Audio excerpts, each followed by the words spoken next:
take tests is having to pay to take a test. This is exactly how the SAT and ACT are set up. Now, maybe paying for a test would be good if it was required to get into a good college, but guess what? They're not, so they're kind of pointless. If you don't think that SAT and ACT are pointless, let me tell you my personal story. I'm a straight A student. I always do my homework, I'm a hard worker, and I pay attention in class. I was shocked when I got my SAT and ACT results back, and they weren't as high as I thought they should have been. These tests completely destroyed my confidence and made me doubt my intellectual ability. Based off my test scores, I thought, there's no way I'm going to college. I spent a total of about 10 hours taking these tests, and I spent $100 per test, and my scores aren't even high enough to get me into a good college. At least, that's what I thought. What I learned was that these tests are a complete waste of time, and honestly, they're nothing to stress about. Like I said before, you pay $100 or more per test, which in 2001 totaled to $423 million, and that's not per state, but if you combine all the money that was given to take the tests, it adds to $423 million. And in 2008, this rose to $1.1 billion, which was 9 years ago. Today, the total is about $1.6 billion. Now, I have a question for you. Why pay so much money for a test that doesn't even matter? Now, it might be good if you were going to a college that required the SAT and ACT, and there are a lot of colleges that still do, which is why it's safer to take the tests at least once.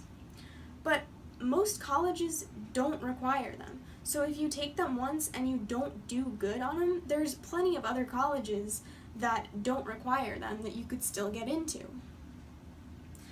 Some of these great colleges that don't require them include WPI, Clark University, Bates College, and just to name another one, Skidmore College. But there are hundreds of other ones that don't require them. These tests also don't show the truth. Exceptionally smart students who don't test well aren't going to do as well as on the tests as somebody who tests well.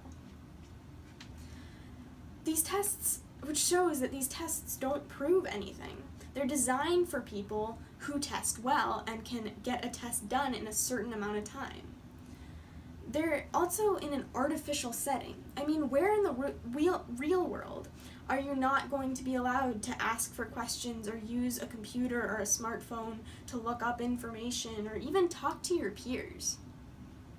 You're also not allowed to move when you take these tests, which is difficult if you get fidgety or something. And I mean, how many times have you been sitting down at a table and you're trying to figure out how to solve this problem and you can't do it?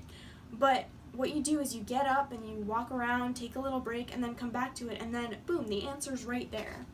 You can't do that when taking the SAT and ACT tests, so it's just to prove that it's in an artificial setting.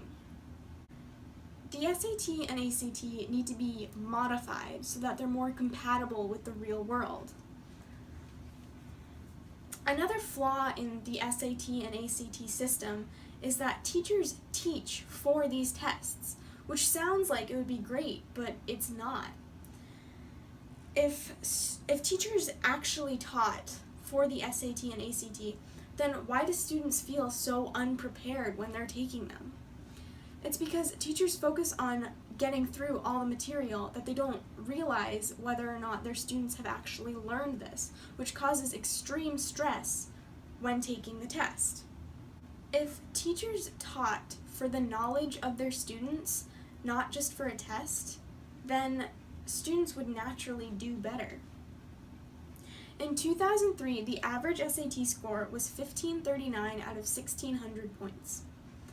Today, the average SAT score is 1498 out of 1,600 points, which is a lot lower than it's been in the past. And what about SAT and ACT prep courses? If the teachers actually teach for the test, then what's the point in taking them? Shouldn't what's on the test already have been acknowledged in a classroom?